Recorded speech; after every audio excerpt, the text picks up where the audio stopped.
Isaías 55:6 fala assim: buscai o Senhor enquanto se pode achar, invocai o seu nome enquanto ele está por perto.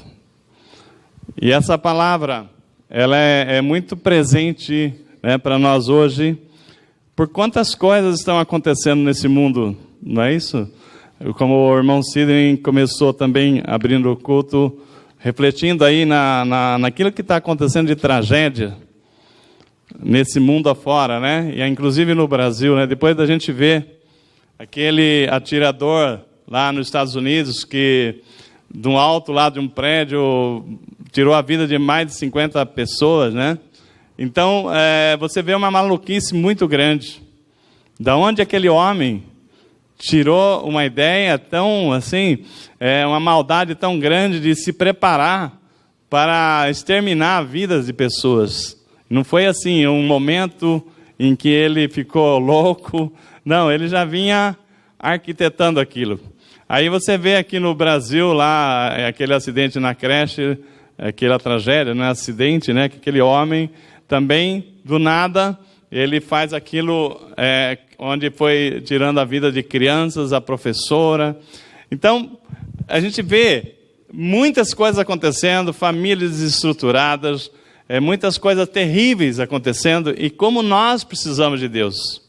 Cada vez mais a gente fala o seguinte: o que seria de nós se nós não tivéssemos esconderijo do Altíssimo? Se nós não tivéssemos aí a sombra do Onipotente para a gente colocar a nossa, assim, tranquilidade, sabendo que nós temos um Deus que cuida de nós, amém? Como nós precisamos cada vez mais de Deus na nossa vida. Então, buscai o Senhor enquanto Ele está por perto. Invocai o seu nome, buscai o Senhor enquanto Ele pode achar. Invocai o seu nome enquanto Ele está por perto. Isso aí mostra que há um tempo em que nós não vamos ter mais Deus aqui por perto. Pastor, o que é isso? É o que está na Bíblia. Que Jesus está para voltar e Ele vai, na volta de Jesus, a palavra diz que Ele vai encontrar com a igreja nas nuvens. E o dia que Jesus voltar, que a igreja subir para encontrar com o Senhor nas nuvens, o Espírito Santo não vai estar mais nesse mundo. Ai daqueles que não tiverem Jesus, não tiverem o Senhor na sua vida. Ai daqueles que ainda estiverem satisfeitos e achar que é dono da sua vida, é dono do seu destino. Então, é terrível como que esse mundo precisa de Deus e não sabem que precisa de Deus. E nós que temos... Já está funcionando? Não está ouvindo ainda? Não? Então vamos continuar. Deixa eu ver aqui, só confirmar aqui. Mas está verdinho aqui a luz aqui. Estamos tentando ligar o microfone aqui, para não precisar de usar as mãos. Amém? Ainda não... Mas enfim, vamos continuar. Então, irmãos, é terrível como as coisas estão acontecendo, um sinal claro, né, do fim dos tempos, e nós precisamos acelerar, né? A igreja, mais do que nunca, tem que cumprir a sua missão de levar a mensagem do Evangelho para as pessoas. E eu e você somos a igreja de Cristo, nós temos essa responsabilidade, a começar pelos da nossa casa. A começar pelos da nossa casa, que tem muitas pessoas na nossa casa, que você já está em Cristo, você já tem, né, a palavra, você está aqui hoje, glória a Deus pela sua presença aqui na casa do Senhor, mas aqueles que você ainda tem tempo, vocês são muito crentes, são muito fanáticos, né? Ficam pensando em entrar, mas as coisas estão acontecendo. Não tem como não ver o que está acontecendo. E aí, você vê uma revista Veja publicar uma matéria que me espantou, né? Uma revista tão esclarecida publicar uma matéria dizendo que tinha que acabar com os crentes, porque colocando quem os crentes, né? Estão se achando, enfim, foi colocado no grupo lá uma matéria falando mal dos crentes. Aliás, Você sabe por que nós somos chamados de crente? Porque crente é todo aquele que crê. Porque nós cremos em Jesus. E a palavra diz que, João 3,16, né? Deus amou o mundo de tal maneira para todos aqueles que nele crê não pereçam. Então a palavra-chave da nossa salvação é a nossa fé, é crer. E porque nós cremos, somos crentes. A segunda coisa que nos chamam, os evangélicos, né? Por que você é chamado de evangélico? Porque você e eu, nós seguimos o evangelho de Jesus. Nós reconhecemos e somos mensageiros, dispenseiros da obra de Cristo. E pelo fato de nós acompanharmos o evangelho de Jesus, nós somos chamados de evangélicos. Mas assim, o evangelho de Jesus é para todas aquelas, para todas as igrejas. Deus falou assim, a palavra diz assim, Deus amou o mundo de tal maneira. Ele não amou a igreja A, B, C, D, Ele amou o mundo, para que todos aqueles que nele crê não pereçam. Então nisso, nós estamos aqui, nós somos chamados de evangelho, porque nós cremos no evangelho. Aqueles que pregam Deus, mas não seguem o evangelho de Jesus Cristo, não está sintonizado na palavra da salvação. Amém? Então, nós queremos falar para vocês o seguinte, né? Glória a Deus, porque nós já temos aqui no Brasil, 1/3 da população já são evangélicos, crentes. Mas assim, tem que crescer mais ainda, porque o Jesus está para voltar, né? Então, nós precisamos trazer as pessoas para Jesus. E eu quero falar um pouco que, às vezes, você fica agoniado. Às vezes, você tem na sua família pessoas que você ama e que não está em Cristo. E que você sabe, se Jesus voltar hoje, ela vai ficar. Nós não podemos acusar nada, é só Deus que sabe de todas as coisas, mas o que está na palavra é muito claro. Que aquele que crê não perecerá. Aquele que não creu já está condenado. A palavra é clara. Então, eu quero começar a palavra de hoje em Gálatas 4:4. Né? Eu gostaria que vocês abrissem a Bíblia, Gálatas 4:4. Olha só o que Paulo fala à igreja de Gálatas, aos Galácios.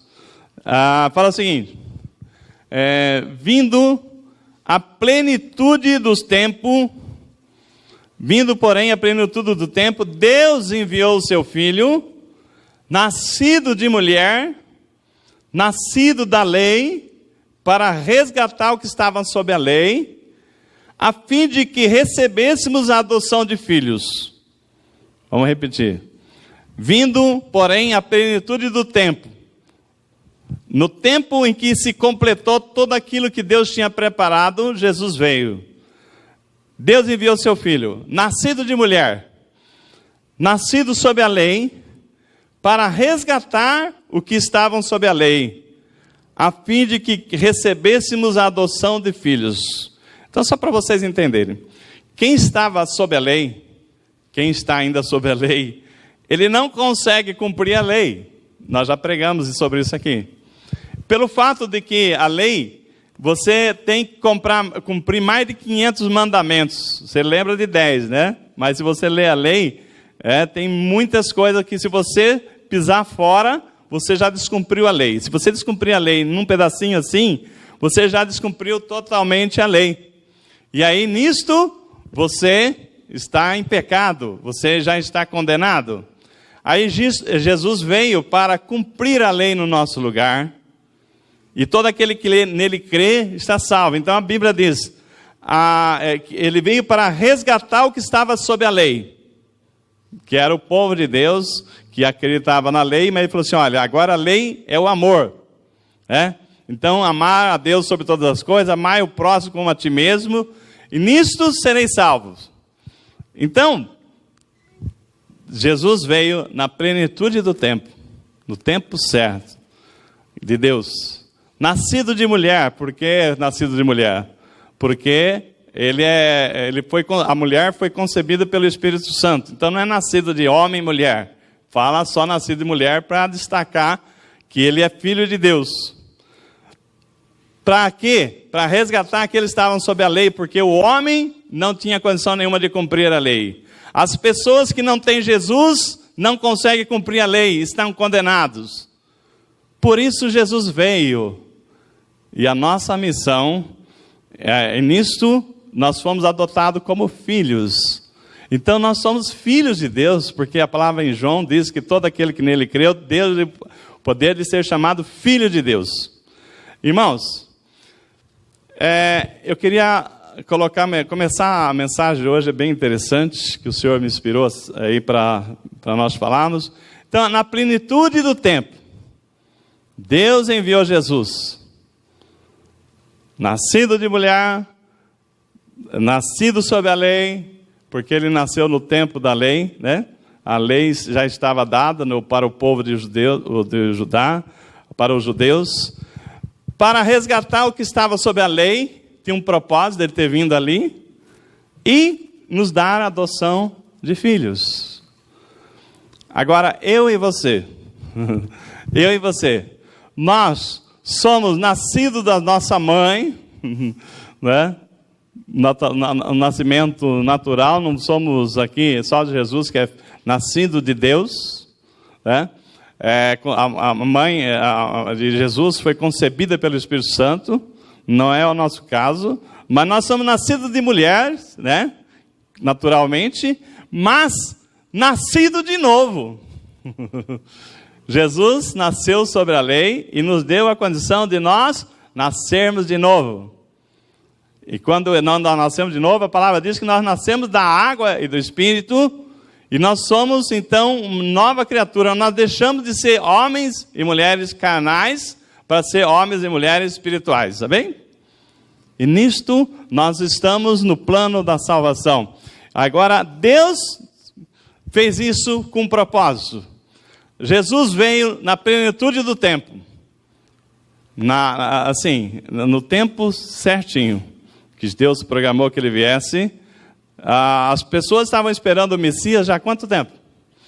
Né? Desde que Abraão foi chamado para constituir a nação, ou melhor, desde Adão, que Deus já deu a promessa lá para Adão e Eva, em Gênesis 3,15, que da mulher viria o varão que pisaria a cabeça da serpente. Ali já estava a promessa da vinda do Messias.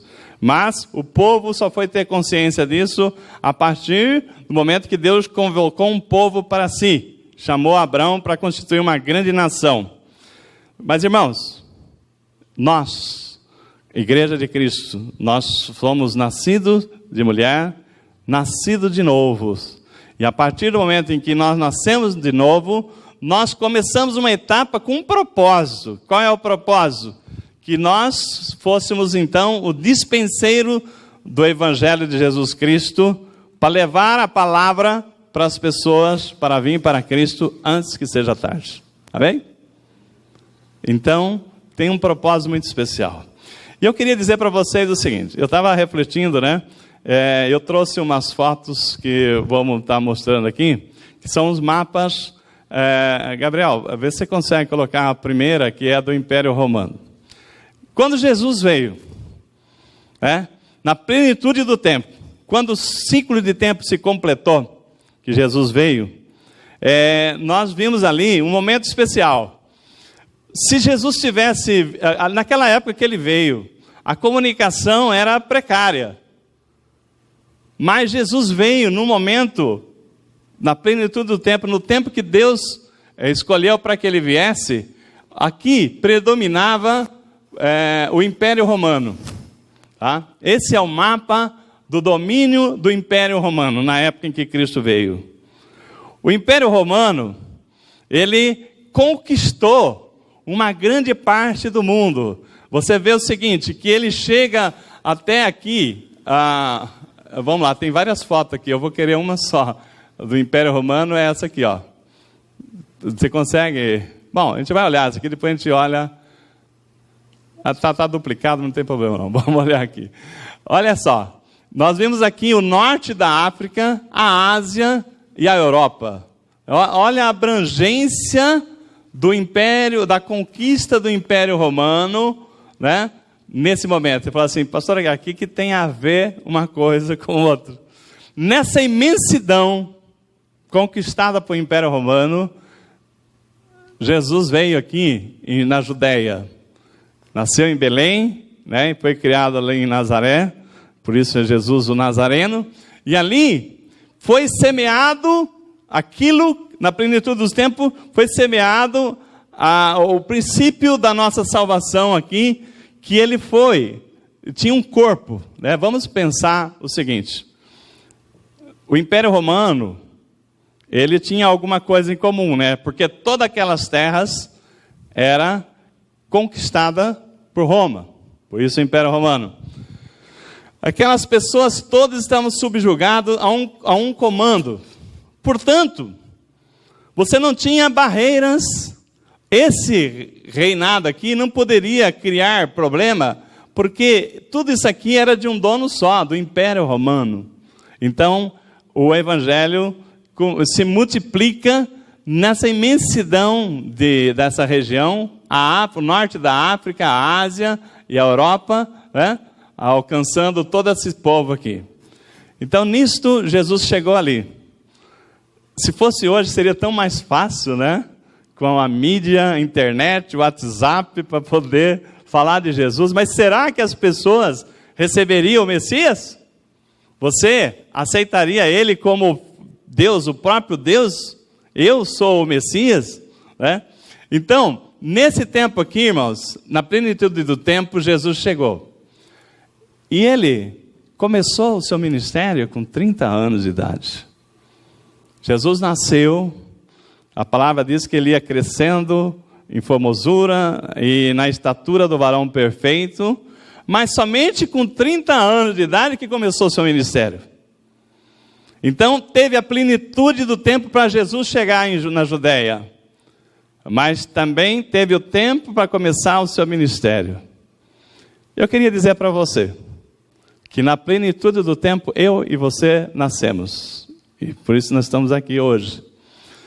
E na plenitude do tempo a palavra te tocou, e você aceitou Jesus. Na plenitude do tempo, tem pessoas que você ainda falou de Jesus, e ela ainda não, a palavra ainda não tocou. Mas eu creio que Deus está apressando isso, para que nós falemos mais, porque está sendo dada a oportunidade para essas pessoas virem antes que seja tarde. E a plenitude do tempo eu vejo que está chegando para a nossa época. Esses fatos que estão acontecendo é uma mostra muito clara, né, de que Jesus está voltando. E quando Jesus voltar, não há mais tempo para alguém aceitar Jesus. Porque a Bíblia diz que a igreja subirá para encontrar com Jesus nas nuvens e quem ficar, ficou. E aí são outros tempos. Então hoje nós somos nascidos de novo da graça, né? Nós somos do tempo da graça. Nós não somos mais, nós não vivemos sob a lei. Nós vivemos sob a graça, porque nós não pagamos preço nenhum para poder sermos salvos, porque Jesus pagou por nós. Então, a primeira coisa que eu queria trazer para vocês, né? Que nós vivemos, que Jesus veio na plenitude do tempo e mudou o mundo. Vocês sabem perfeitamente, né, que existe o tempo, mudou a história, né, porque agora tem antes de Cristo e depois de Cristo. Quando Jesus veio ao mundo, naquele dia, né, começou uma nova história. Quando Jesus veio ao mundo, então nós temos assim, quando você olha para a história, você vê o AC antes de Cristo e o DC depois de Cristo. Então isso mostra que na plenitude do tempo, a humanidade reconhece Jesus como um divisor de águas, começou um novo tempo. E nós, pela graça, nós somos salvos. Então nós vivemos debaixo da graça e não da lei. Irmãos, é lindo, maravilhoso, a nossa história está assim, resolvida para todos aqueles que nele crê. mas ainda não está resolvida porque nós temos uma missão a alcançar. Somos embaixadores de Cristo, dispenseiros da boa nova, para trazer aqueles que ainda não entenderam o chamado de Cristo. Primeira coisa, Mateus 6,37 diz que, por que andais ansiosos, se nós não podemos acrescentar um côvado ao seu rumo? Então, se você pensa que se Deus falar o seguinte, olha, você só pode ir até aqui, um côvado é um passo, 46 centímetros, você só vai até aqui, você não consegue ir mais um passo pela tua vontade, porque nós não temos o controle da nossa vida, amém? Quem sabe quanto tempo vai durar? Quem sabe quão longe você vai chegar? Mas uma coisa nós sabemos, o rumo que nós vamos tomar é decisão nossa, é escolha nossa de todo dia, amém? Então nós começamos a nossa vida escolhendo. Então você tem que saber o seguinte, né? Que desde cedo, o jovem vai se lembrar aqui, que você, quando você estava na escola, quando estava ali com seus 14, 15 anos, não sei qual a idade, alguém chegou e falou assim, olha, vai ter um teste vocacional, para você saber qual é a profissão, qual é a área que você vai estudar. E se você vai seguir para exata, direito, humano, vai ser, enfim, né, humano, vai fazer matemática, você vai ser uma área cientista, você vai, né, um estudo mais técnico, enfim. Você já começa ali a descobrir assim, o que você vai ser. Então já começa com escolha. Aí depois, vai chegar uma parte da sua idade que você vai amadurecendo, você vai tomar uma decisão se você casa ou se você fica solteiro. Se você tem uma vida, constitui uma família ou continua dependendo da sua família. E aí são escolhas que nós fazemos. E essas escolhas é sua. Quanto tempo nós vamos viver, quanto nós vamos andar, até onde nós vamos chegar, nós não temos o controle da nossa vida. Mas nós temos as escolhas para ser feitas. E as escolhas dependem de cada um de nós. E eu queria dizer para vocês o seguinte, Deus nos escolheu e nos deu um propósito. Mas só que nós temos que entender bem, né? Assim que eu estava mostrando aqui, por que eu trouxe esse mapa aqui?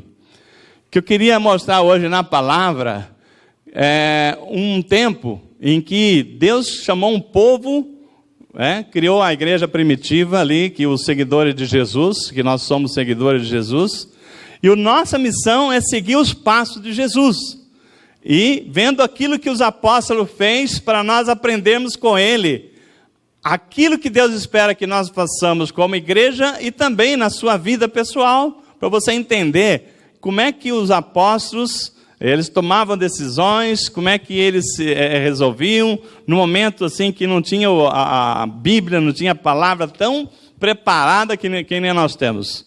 Hoje você quer fazer uma pesquisa, você joga lá no Google, é rapidinho, você tem informação, você consegue entender, mas naquela época era muito mais difícil, né?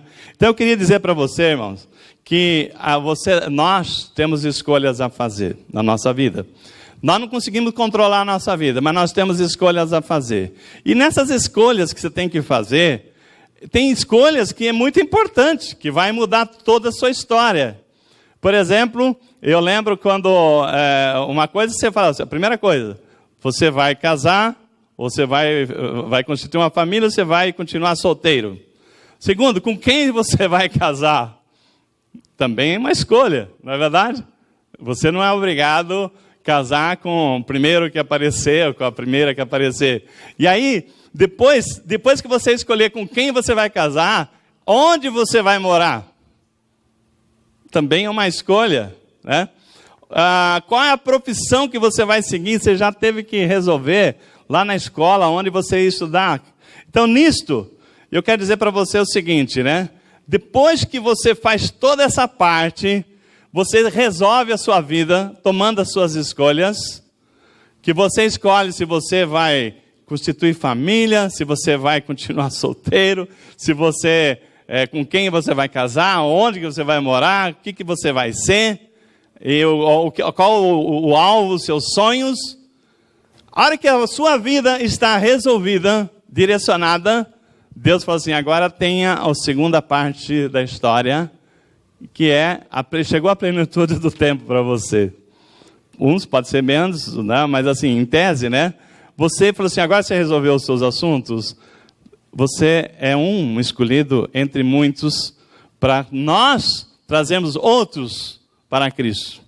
Então, na plenitude do tempo, você recebeu uma missão. Na plenitude do tempo, você foi chamado para participar do ministério, e você ter um encargo e ser cooperador de Deus na boa obra, que Ele de antemão já escolheu para que você andasse nela. Essa é um pouco da nossa história.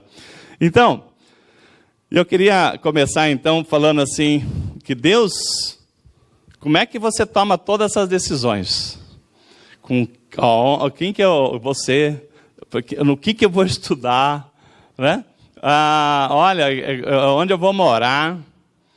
Eu, por exemplo, chegou uma época da minha vida que eu precisava fazer um estudo, me especializar, e eu tinha uma dúvida.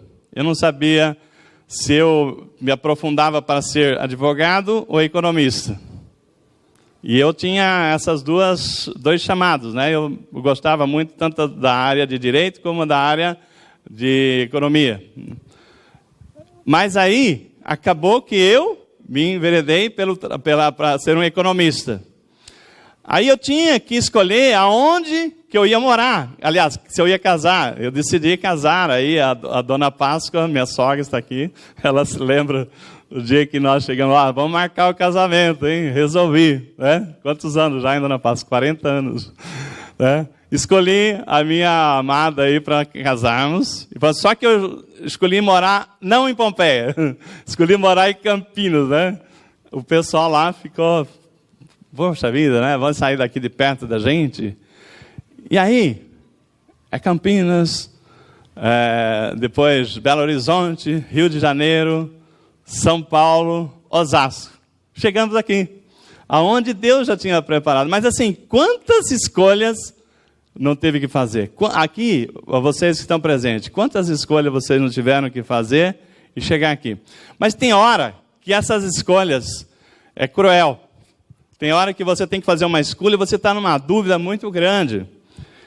Então, quando nós temos Deus na nossa vida, você fala assim, então eu oro a Deus para que Deus me responda, né? Se eu vou para cá, se eu vou para lá. Então, Jesus vem e fala o seguinte, cuidado. Nós temos que fazer escolhas todos os dias. Cuidado, porque tem uma porta larga e a estreita. Né? Não se iluda e vai pela porta larga, daquilo que é os caminhos mais curtos, daquilo que você não precisa renunciar, porque essa porta larga te leva para o abismo. Escolha, né? Não importa se a porta é estreita, porque às vezes a escolha que você faz, você tem que tomar uma decisão. Se a porta é estreita, não dá para levar tudo que você quer levar junto com você. Você tem que aprender a renunciar a algumas coisas. Às vezes você é solteiro, tinha uma vida de uma certa forma, aí você resolve constituir uma família. Mas eu quero levar todos os meus jeitos de solteiro. Calma, não dá para levar. A porta é estreita, né? Você tem que agora se moldar a um outro perfil. Se antes nós não tínhamos Cristo, nós não conhecíamos a palavra, e nós vivíamos assim na vida, assim como o mundo vive, e Deus chamou para a gente passar por uma porta estreita, nós temos que deixar aquilo que não é de Deus, sabendo que aquilo vai nos beneficiar lá na frente. Porque se você falar, não, eu tenho que levar toda a minha bagagem, todo o meu estilo de vida que não agradava a Deus, então você não vai passar na porta estreita, então você vai na porta larga. Essa porta aqui eu consigo passar. Esse Deus aqui é um Deus que aceita que eu continue fazendo as coisas erradas, não tem recriminação.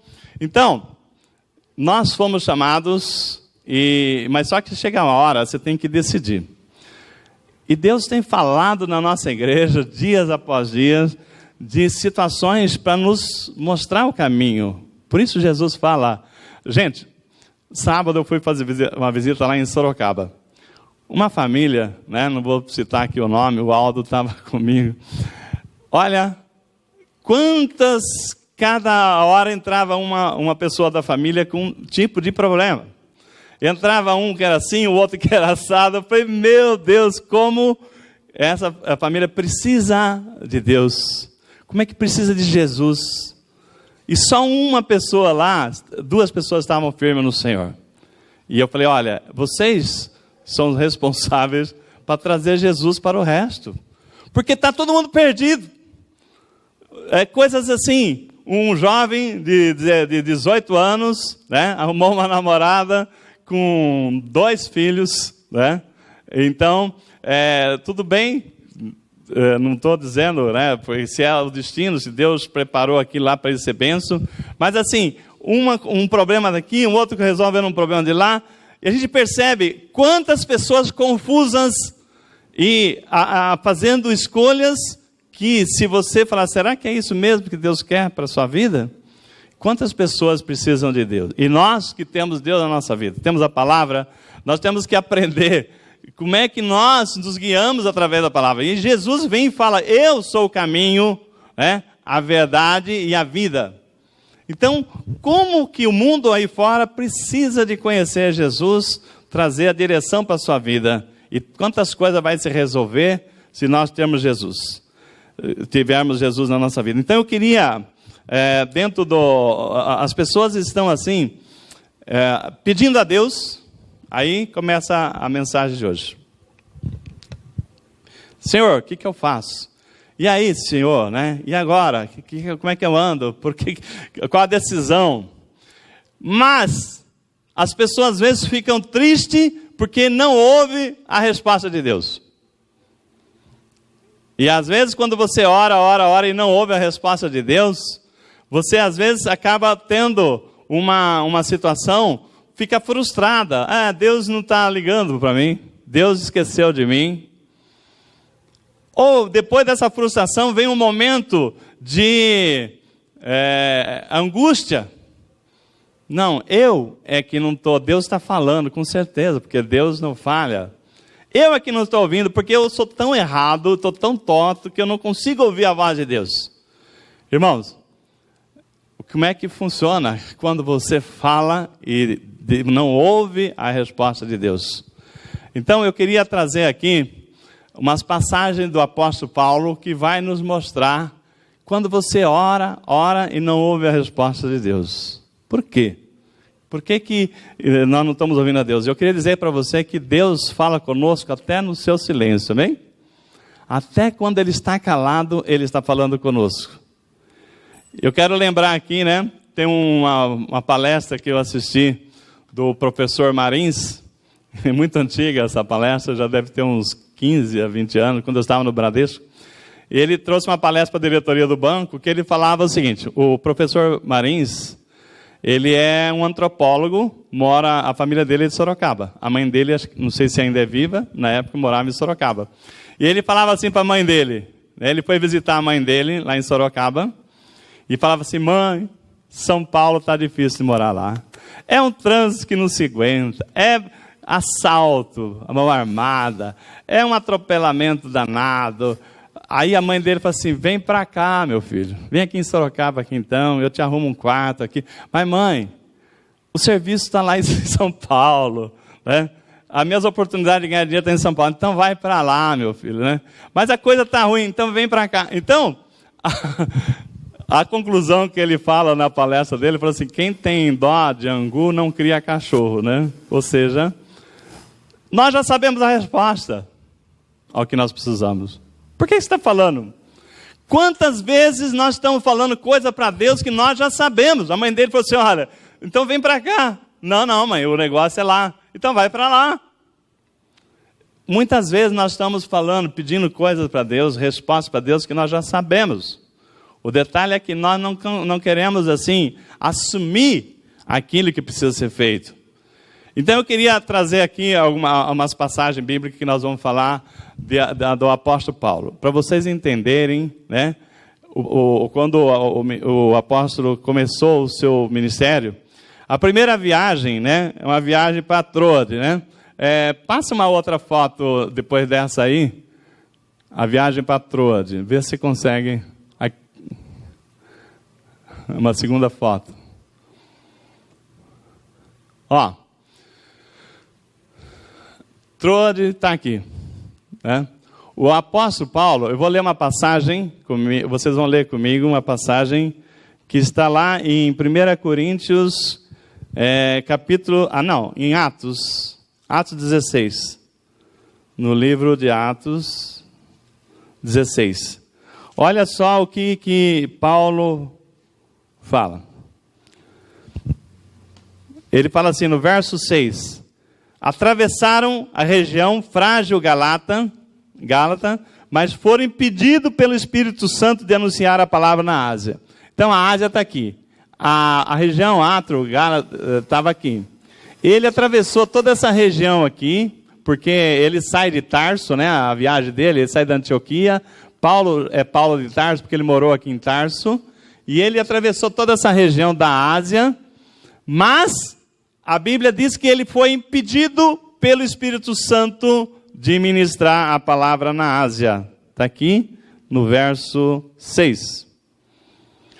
Impedido pelo Espírito Santo de anunciar a palavra na Ásia. O que ele fez?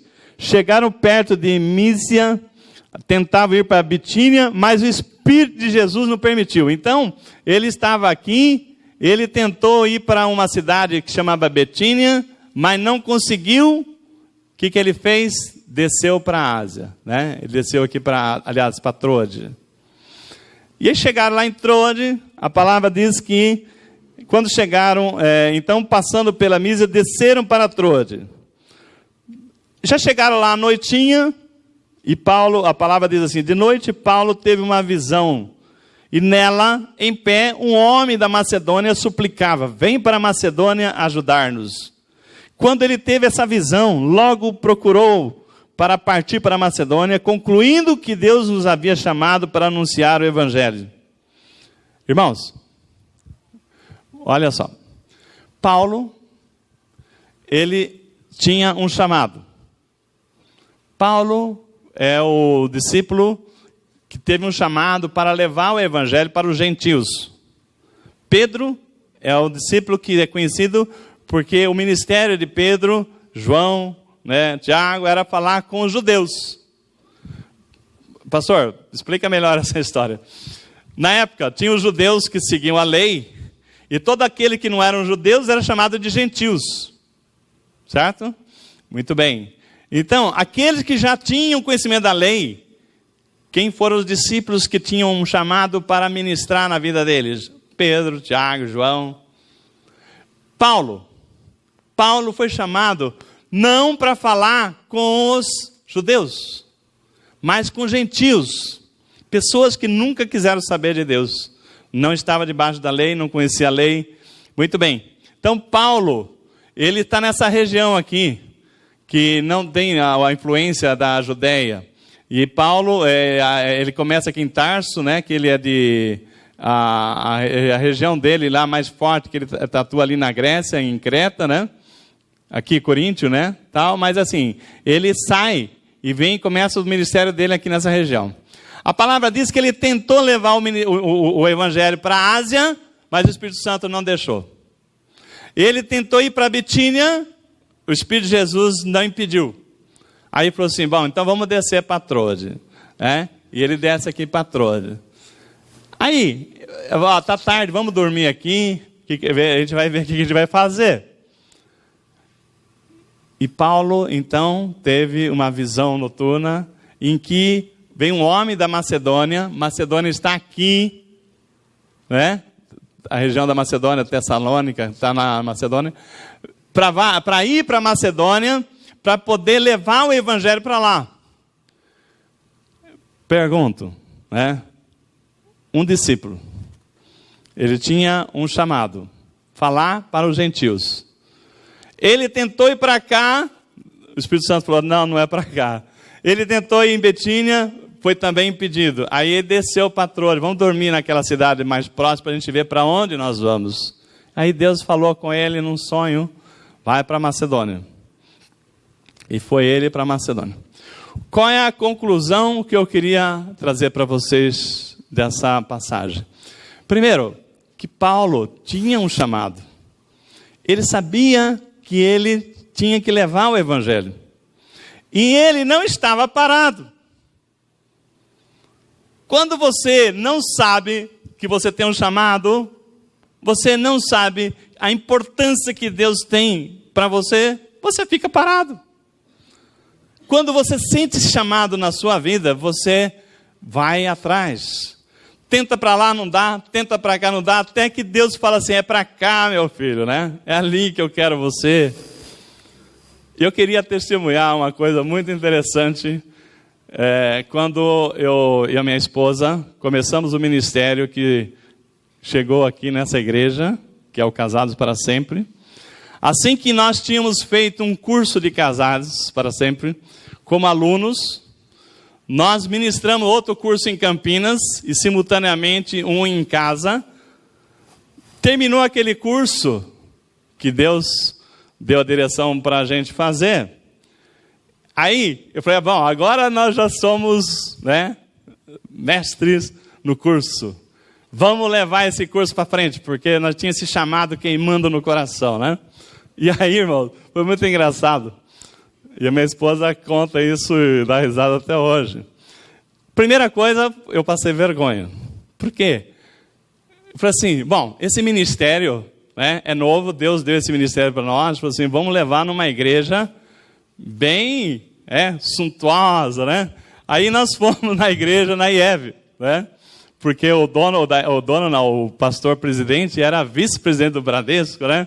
Eu falei assim, eu vou ter lá relacionamentos, que eu conheço algumas pessoas, e vou levar esse ministério lá dentro, uma igreja enorme e tal, vai ser um sucesso, porque a gente não tem lá. Irmão, mas não era a vontade de Deus. Aí no dia que eu e a minha esposa fomos lá na igreja, que ela tinha uma amiga que congregava lá, congrega até hoje, mas Deus não queria, não era plano de Deus, não era... a plenitude do tempo para esse ministério chegar não era esse, não era aquele. Não era a vontade de Deus. Moral da história, chegou, nós estávamos lá para conversar com os líderes da igreja e fomos assistir um culto para falar depois do culto. Só que na hora que o pregador, tinha um evangelista pregando lá, e ele fez uma pergunta que eu estava pensando em outras coisas, eu não entendi. E no final da pregação dele, ele falou assim, se alguém tem dúvida da sua salvação, fica em pé. Aí eu não sei se a minha esposa também não entendeu, ela ficou em pé. E eu, como ela ficou em pé, eu falei, eu não vou deixar a minha esposa sozinha, né? Aí eu também fiquei em pé. Depois que eu percebi que era para ver as pessoas que tinham dúvida da sua salvação ficar em pé, eu falei assim, como é que eu vou conversar sobre levar um ministério se eu não tenho certeza da minha salvação? Acabou ali a minha motivação de falar com qualquer pessoa da igreja sobre o ministério. Aí voltamos para casa frustrado, né?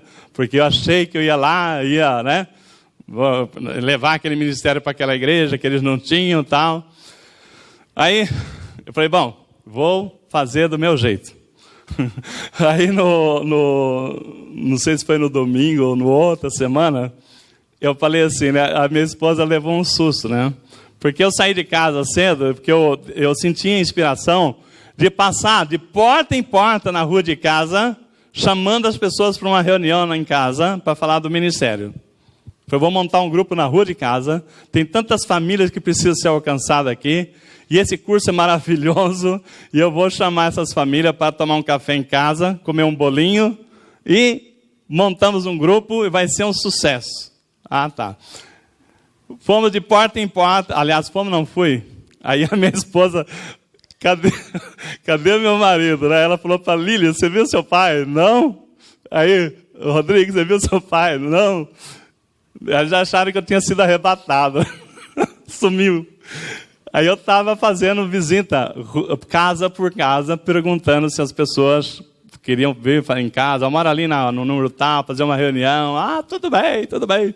Aí eu cheguei todo feliz. Prepara aí, a gente vai ter uma reunião às 15 horas. prepara uns 3 bolos aí. Aí a minha esposa fez um monte de bolo, café, não apareceu uma pessoa. Uma. Foi a maior frustração, né? Aí nós ficamos um olhando para a cara do outro e dando risada, né? Falando assim, olha, a gente quer fazer as coisas de Deus achando que é nós que vamos resolver, mas é Deus que resolve. Quando foi mais ou menos 17 horas, uma vizinha dela passou lá em casa, uma vizinha até não era para fazer o curso, porque ela era separada, né? Não tinha jeito de fazer o curso. E ela passou lá em casa para falar alguma coisa, eu falei, chegou um, né? Tocou a campainha, eu falei, chegou alguém, né? Aí era aquela vizinha, mas era alguém que Deus tinha mandado. Aí nós falamos para ela, né, da frustração do curso e tal. Ela falou assim, por que vocês não vão lá na minha igreja, lá no Helena Maria, um lugar bem pobre, né, da região de Osasco. Lá tem a minha igreja que você conversa com o pastor, quem sabe, né? E não foi, que era a mão de Deus já. Fomos lá, conversamos com o pastor, uma igreja tradicional, e ele concordou e a gente começou um curso já no outro domingo. E foram 3 meses, né, de bênção lá. Ou seja, o que eu quis dizer? Nós não estávamos parados. Nós tínhamos um chamado, sabíamos que nós tínhamos que achar, né, acertar ali, atender ao que Deus estava querendo. E é do mesmo jeito de Paulo.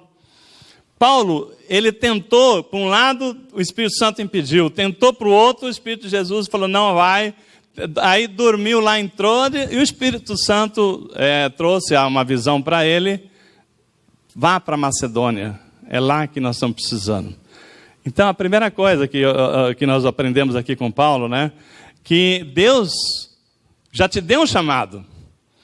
Você sabe, se você sabe qual é o seu chamado, você não precisa esperar. Se você ficar lá sentado, nunca vai acontecer nada. Mas se você já tem aquele chamado, vai.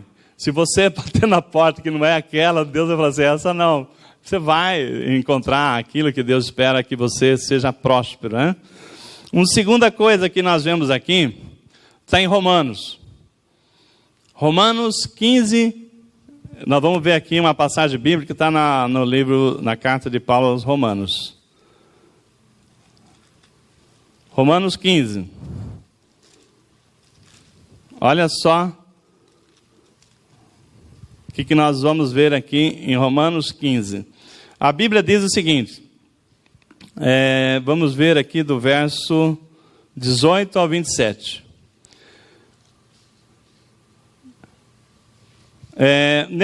Nesse caso, Paulo estava aqui.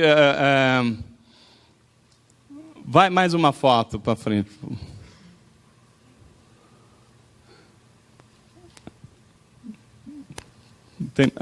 Tem mais uma aí? São 3 fotos. Essa aqui. A palavra mostra, se a gente ler um pouco para trás, que Paulo estava em Corinto. Paulo estava por aqui, né, em Creta, aqui na Grécia, né? E Paulo escreve para a igreja de Roma. Né? Paulo escreve para a igreja de Roma. Né? Volta naquela primeira foto do Império Romano, só para o pessoal ter uma noção de distância. Olha, Paulo estava aqui e ele queria ir para Roma. Então, ele tinha que pegar o oceano, o mar Mediterrâneo, né? Porque ele estava em outra região aqui, viajar para chegar aqui em Roma. Mas olha o que diz a palavra do Senhor, no verso 18. Porque não ousarei falar de coisa alguma, senão daquilo que Cristo tem feito por meu intermédio, para a obediência dos gentios em palavra e ação. Então, Paulo está falando, o meu chamado é para os gentios, alcançar os gentios. Pelo poder de sinais e prodígio, no poder do Espírito Santo, de modo que, desde Jerusalém e arredores, até o Ilírico, tenho proclamado plenamente o Evangelho de Jesus. Desse modo, esforcei-me por anunciar o Evangelho, não onde Cristo já tinha sido proclamado, para não edificar sobre o fundamento alheio. Pelo contrário, como está escrito, aqueles a quem não foi anunciado ouvirão, e os que não ouviram entenderão. E por isso que muitas vezes tenho sido impedido de chegar até vós. Mas agora, não tendo mais o que detenha nessas regiões, e tendo já muitos anos grande desejo de visitarmos, eu farei quando for à Espanha, pois eu espero vê-lo de passagem e ser encaminhado por vós para lá, depois de experimentar um pouco da vossa companhia. Mas agora vou para Jerusalém para servir os santos, porque pareceu bem às igrejas da Macedônia e da Acaia levantar uma oferta fraternal para os pobres entre santos de Jerusalém. Por isso lhe pareceu bem, porque eram devedores que são com ele. Por quê? Se os gentios participaram das bênçãos espirituais dos judeus, devem também servi-lo com bens materiais. Bom, resumo da ópera. Paulo está falando o seguinte, Paulo está aqui, ele falou o seguinte, olha, eu tenho que ir para Jerusalém, levar a Jerusalém as ajudas para os necessitados lá, que a igreja de Macedônia recolheu, para que Paulo levasse para cá. Olha só como é que a igreja de Jesus era unida. Olha a distância que eles estavam, e a igreja da Macedônia reuniu oferta que Paulo trouxe, que vai levar para Jerusalém. Mas ele fala para os romanos, eu quero visitar Roma aí, eu ainda não conheço vocês, tenho uma expectativa muito grande de conhecer a igreja em Roma. Na minha ida, que eu vou ter que ir para a Espanha, eu passarei por aí. Então eu espero passar um tempo convosco. Então o que nós estamos vendo aqui, né? Nós estamos vendo aqui uma pessoa que sabe qual é o seu chamado, ele se organiza, ele se planeja, e ali ele não está orando a Deus, pedindo a direção, porque ele já sabe. Ele fala assim para os romanos, olha, eu já estou aqui há um bom tempo, já não tenho mais nada a fazer aqui, a minha missão praticamente já encerrou, eu só vou levar aqui umas ajudas para os santos de Jerusalém, mas depois eu quero ir para a Espanha, e quando eu for para a Espanha, eu quero passar em Roma para conhecer vocês. Irmãos, o que eu quero dizer para vocês com isso? Quando nós temos uma visão, nós como igreja, sabemos que a nossa missão é o ID, levar o evangelho, que nós estamos vendo famílias perecendo, nós precisamos orar para Deus para perguntar o que nós temos que fazer? Por exemplo, a minha esposa estava contratando esses dias uma auxiliar, né? Quando você precisa assim de uma pessoa, que nem você tem uma casa, que tem muito trabalho, minha esposa falou assim, eu não vou pegar uma menina de 15 anos, você tem que ensinar todo o serviço para ela. Eu quero uma pessoa já experiente, que tenha uma boa experiência, a dona de casa, para poder resolver o meu problema. Então, qual que é a expectativa que que nós contratamos, né, até pela ajuda da Zulei que está aqui, uma mulher que tem uma boa recomendação? Qual a expectativa? Que a Neuza chegou lá no primeiro dia, dadas as recomendações, ela precisou vir aqui para a igreja aqui para poder ajudar a cuidar da obra, ela ficou tempo aqui, a mulher ficou lá em casa, ela falou assim, está aqui a chave da casa, qual que é a sua missão? Você limpa a minha casa que precisa de um bom capricho e organiza tudo que está fora do lugar. Só. Não preciso falar para uma pessoa experiente, né? Olha, é que nem aquelas pessoas, né? Não sei quantos anos de profissão, e aí chega lá assim, patroa, eu acabei de limpar aqui o chão da cozinha, e agora, o que eu faço? O que você faz? A casa está inteira aí, né? Então, quando você pega e delega, você sabe o que precisa ser feito, você não precisa esperar a pessoa falar. Então, por que nós, que conhecemos a palavra, eu falar, agora, Deus, o que o Senhor quer que eu faça na tua obra? Se nós somos chamados para pregar o evangelho, a palavra já diz que nós temos o ide a todas as nações. Será que se precisa falar o seguinte, Senhor, você quer que eu ajude aquele que tem mais necessidade que eu?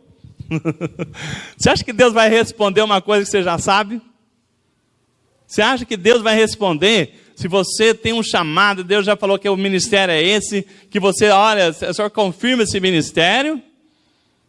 Então Paulo mostra o seguinte, ele já sabia o que ele tinha que fazer, ele já organizou as suas viagens, ele já preparou e falou assim, olha, por quê? Porque eu tenho que levar essa mensagem, eu tenho que ajudar aqueles santos lá, eu tenho que fazer isso. Então, nós como igreja já sabemos o que Deus nos chamou.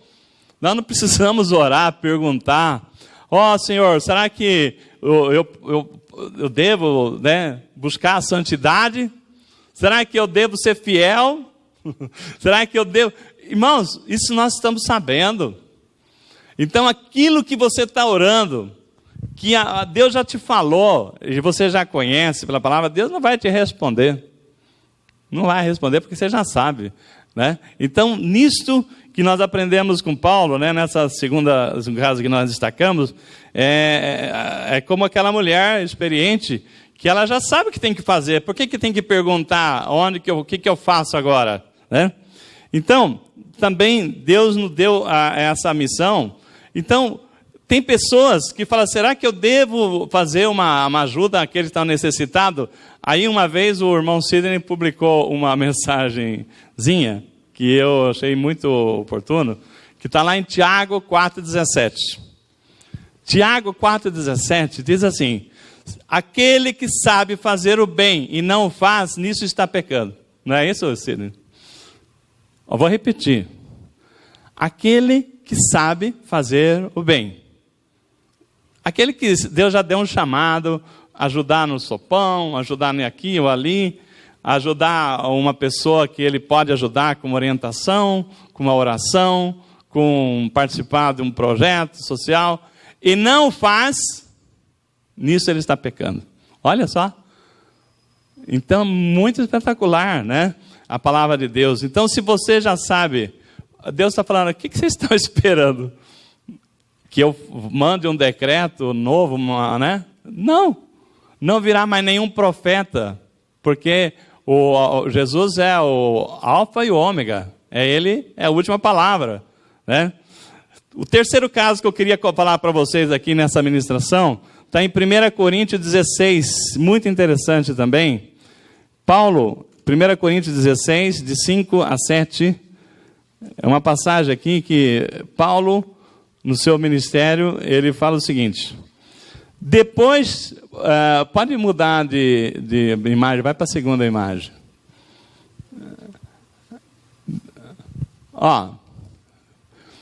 Paulo, nessa passagem aqui, Paulo está, eu fiz uma pesquisa, 1 Coríntios 16, 5. Paulo está em Éfeso, escrevendo para a igreja de Corinto. Olha aqui onde está Paulo. A Bíblia fala o seguinte, né? E ele está escrevendo para a igreja aqui de Corinto. Tá? E ele fala o seguinte, 16, 5 a 7. Depois de passar pela Macedônia, né?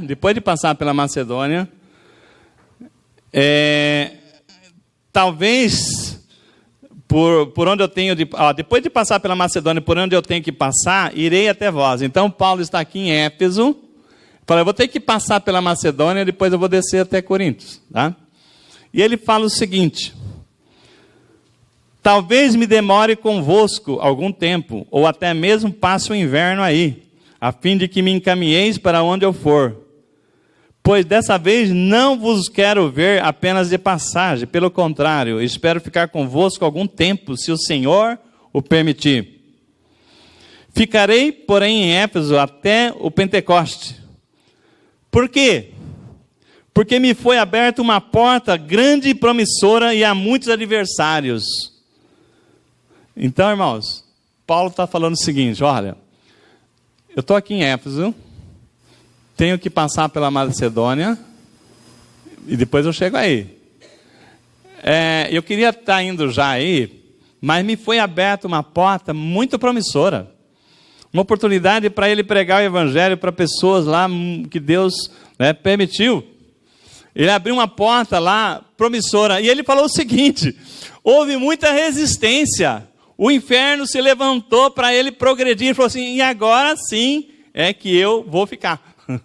Eu estava querendo ir embora já, mas abriu uma porta, e essa porta é promissora, eu estou vendo Deus salvar, curar, libertar a gente aqui, o inferno está revoltando por causa disso, e agora sim que eu vou ficar.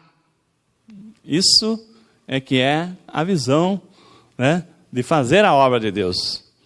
Mas aí, ele fica ali, os estudiosos, né, falam que ele ficou ali 3 anos, né? Mas muito engraçado, se você ler 2 Coríntios 2,12, é o inverso disso. E você fala assim, eu não entendo, Paulo. Ele fala em 2 Coríntios 2,12, quando eu cheguei a Troade, né, que ele foi lá para Macedônia, né? Quando chegou a Troade para pregar o evangelho de Cristo, ainda que uma porta me tivesse sido aberta pelo Senhor. Ó, vamos lá. Na passagem anterior, ele disse que uma porta foi aberta, e agora uma porta foi aberta pelo Senhor. A outra ele não disse que foi o Senhor que abriu a porta.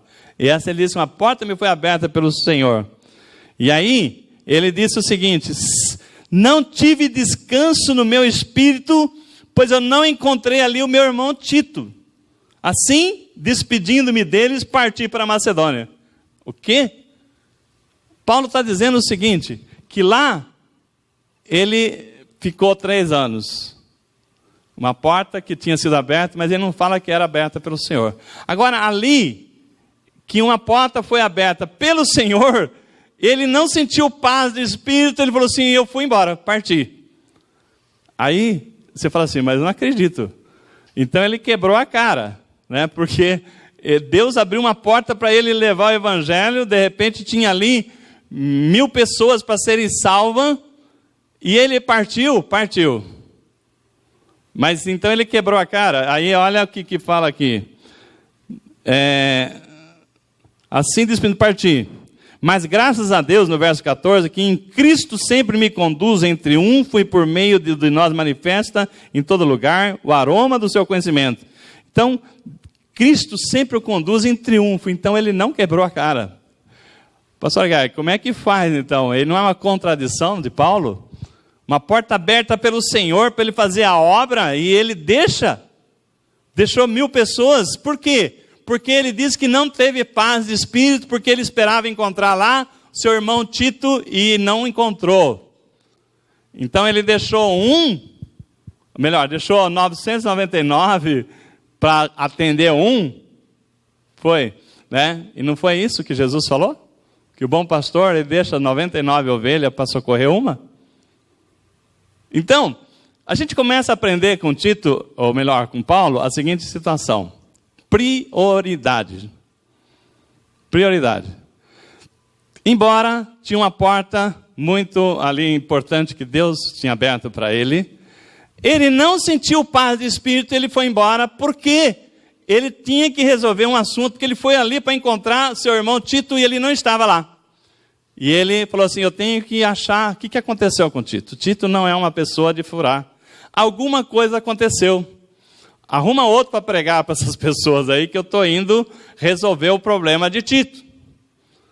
Eu queria dizer para você o seguinte, que na nossa vida, no nosso trabalho, nós temos que ter uma prioridade. Muitas vezes, uma oportunidade vai abrir para você, mas falou assim, mas eu não posso ir por causa da minha esposa. Ela é prioridade. Eu não quero fazer nenhuma analogia, mas poderia citar o caso do irmão Aldo, né? Quantas vezes eu falei assim para ele, irmão Aldo, né? Como seria interessante se você pudesse estar lá em Sorocaba, mas a prioridade é estar cuidando hoje aqui, estar assistindo a Angélica, que está mais perto do atendimento médico. É uma prioridade. E a gente tem que respeitar, né?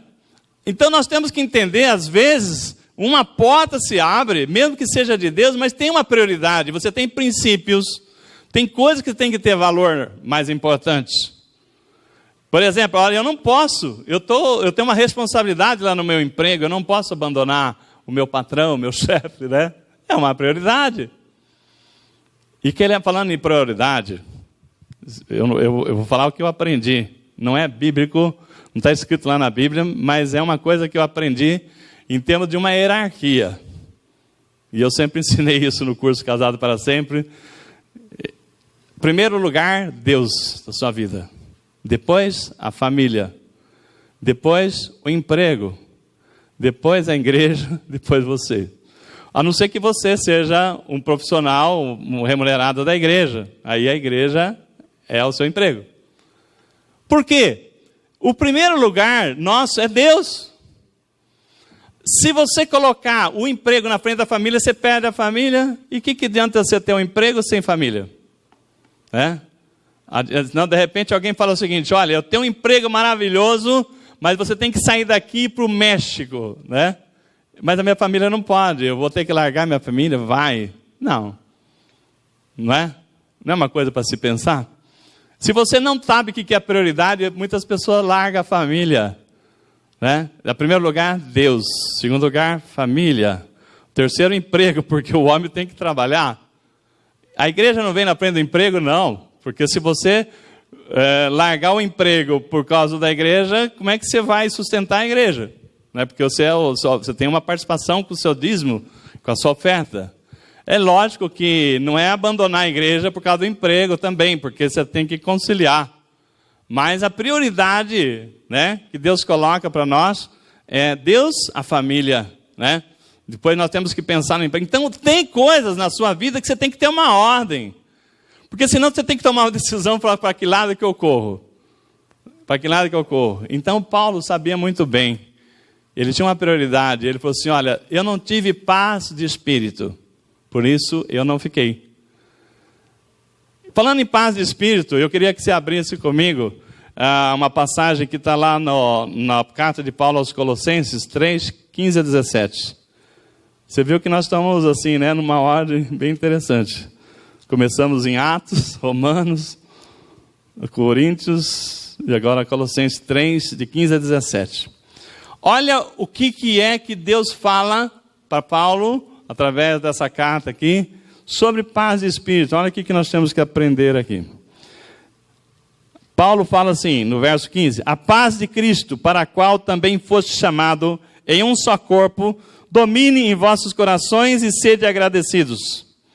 A palavra de Cristo habite ricamente em vós, em toda a sabedoria. Ensinai e aconselhai uns aos outros com salmos, hinos, cânticos espirituais, louvando a Deus com gratidão no coração. E tudo quando fizerdes, que por palavra, quer por ações, fazei em nome do Senhor Jesus, dando graças a Ele, a Deus Pai. Então, primeira coisa, né? Tem gente que fala assim: olha, eu tomei uma decisão e estou em paz. Que paz é essa que você fala, que você está em paz? Então, é muito fácil falar estou em paz. Mas a primeira coisa é que a paz tem que ser coletiva e comunitária. Porque a paz, né, do jeito que Paulo começa falando aqui, no verso Colossenses 3, 15. Olha, para a qual também foste chamado em um só corpo, domine os vossos corações. Então nós não estamos só no nosso corpo, nós estamos no corpo. Você está numa família, você está num corpo. Então essa paz não é a sua paz individual que tem que estar em paz. Então a segunda coisa que nós falamos, que a paz tem que ser julgada pela palavra de Deus. A palavra de Deus seja o árbitro da sua paz. Né? Se você está em paz, mas debaixo da palavra, é uma coisa. Né? A paz tem que ser consensual. Você tem que estar debaixo da multidão de conselheiros das pessoas íntimas sua, né? Sua esposa, seus filhos, aquelas pessoas da sua íntima comunhão. E também, ela tem que ter em adoração, né? Paulo fala assim, ó, com hinos, né?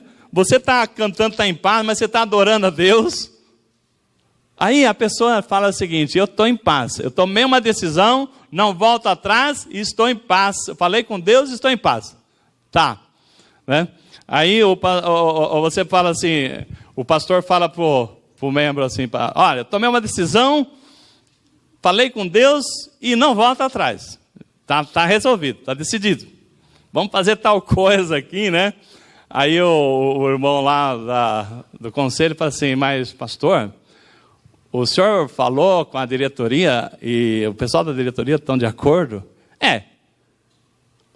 Não concordaram, não. Mas eu falei com Deus e estou em paz. Eu estou em paz. Né? A diretoria não concordou, não. E aí? As pessoas mais íntimas, né, estão de acordo? né? Por exemplo, lá em casa, né, a gente tem lá um conselho, né, ou na nossa família lá. Às vezes algumas coisas, tem o pastor Rodrigo, o pastor João, né, reúne aqui para a gente fazer um conselho pastoral. As esposas participam. E lá, os seus estão em paz? Não, deu uma confusão muito grande, né? Deu uma confusão muito grande, ninguém concordou, mas eu estou em paz, porque eu falei com Deus e eu estou em paz. Ah, é? E aí, né? Você está em paz? E a pergunta é a seguinte, e a irmã Neuza concordou? De jeito nenhum, ela ficou louca.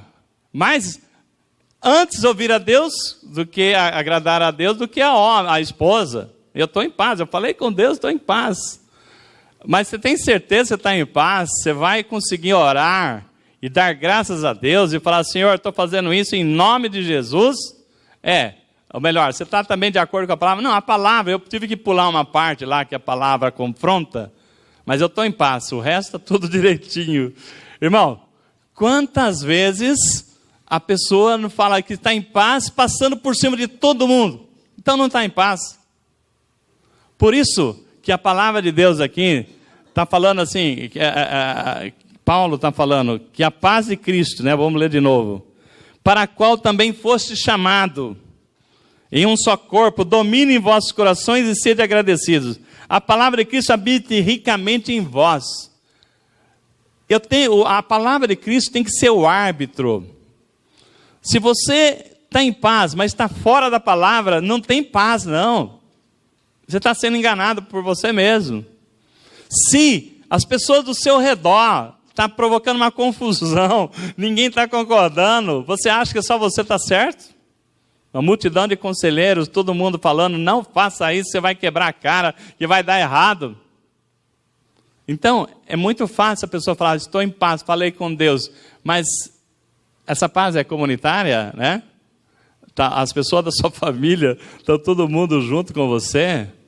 Porque se você não estiver em paz, e essa paz não for, né, comunitária, você vai carregar um peso na sua consciência, porque a hora que cair a ficha daquilo que você está fazendo, né, que se não tem paz é porque Deus fala no coração de todo mundo. Né? O mesmo Espírito que fala comigo, fala com você.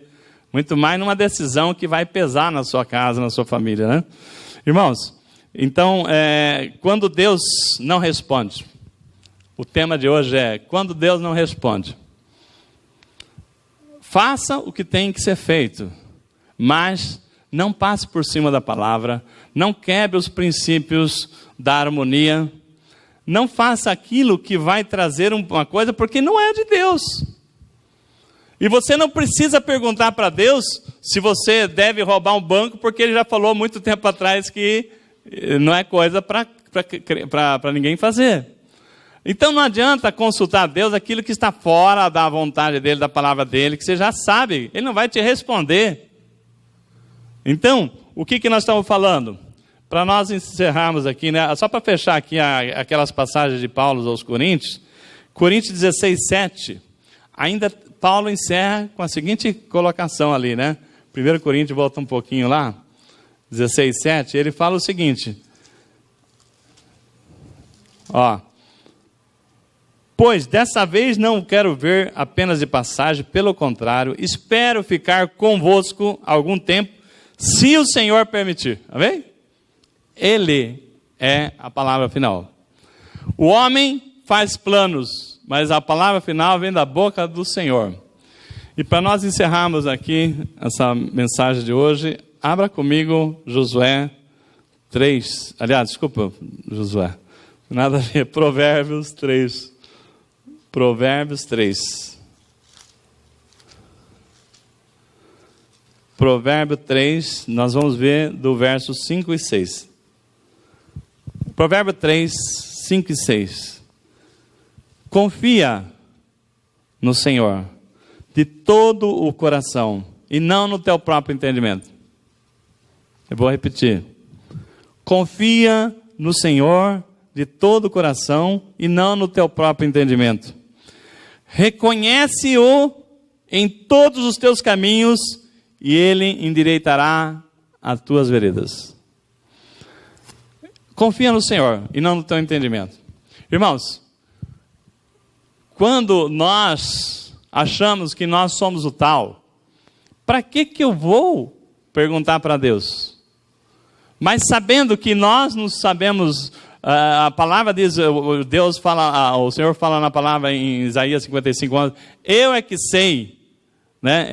Porque os meus caminhos são mais altos que os seus caminhos, os meus pensamentos não são os vossos pensamentos. Então, Deus está lá, Ele já viu o nosso amanhã, já viu as consequências, sabe de todas as coisas. Por que eu vou confiar no meu entendimento? A palavra diz aqui, confia no Senhor e não nos teus próprios entendimentos, né?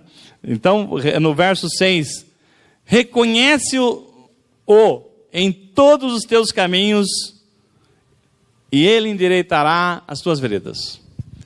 Eu quero dizer para você que quando as coisas não estão dando certo, às vezes você está culpando o diabo, Satanás, muitas vezes é Deus impedindo você de fazer uma grande bobagem.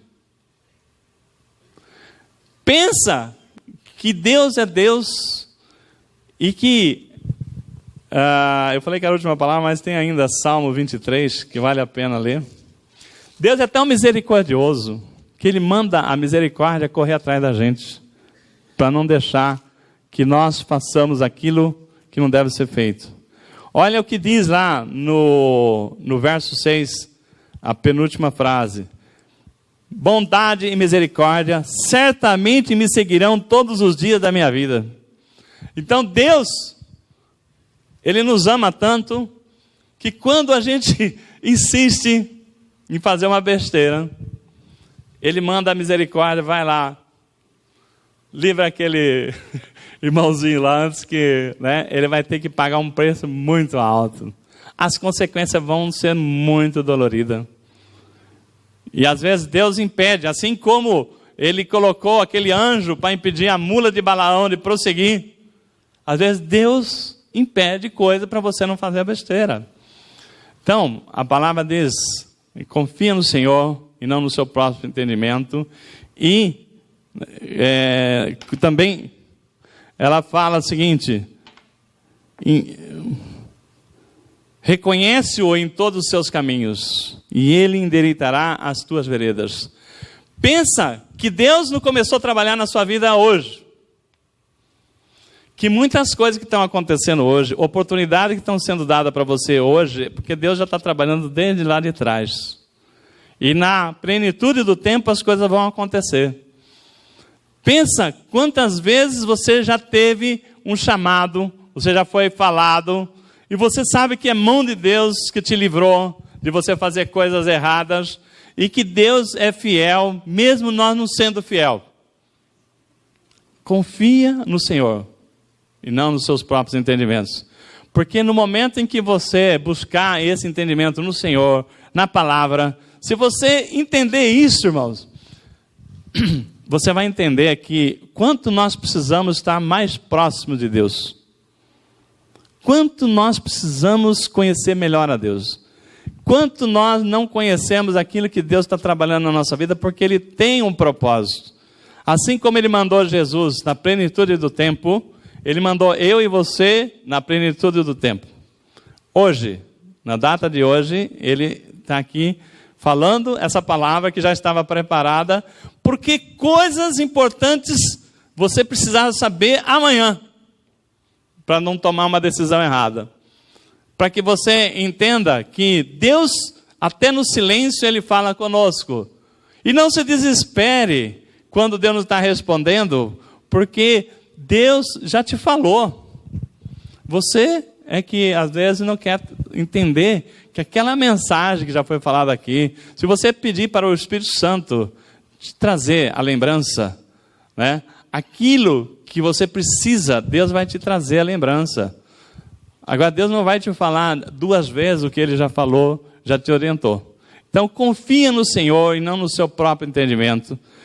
Quando Deus não está te falando, faça o que tem que ser feito, mas desde que não fira os princípios da palavra, desde que você não esteja provocando uma situação que até um cego vê que não deve ser feito.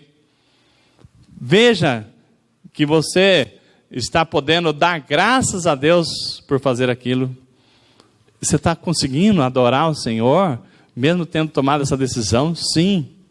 Eu sinto a paz no meu coração verdadeira, não a paz minha, que eu acho que é minha paz, mas quando o mundo inteiro ao meu redor está pegando fogo por causa daquela decisão.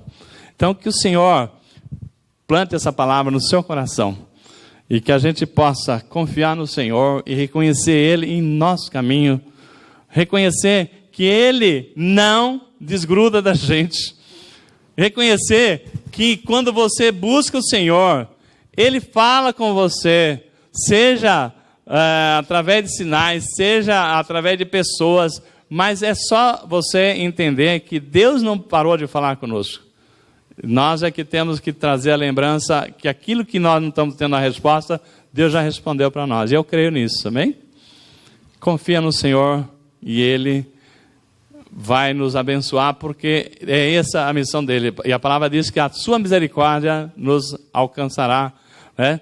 Correrá atrás de nós, para que a tua misericórdia e a sua bondade, para que a gente não faça uma besteira maior. Agora, se mesmo assim você teimar em fazer, Deus também tem a vontade permissiva, né? Não vai te impedir que você tome a decisão. Agora, como diz o pastor Rodrigo, o livre-arbítrio existe só para aquele que não tem Cristo. Amém? Você concorda com isso?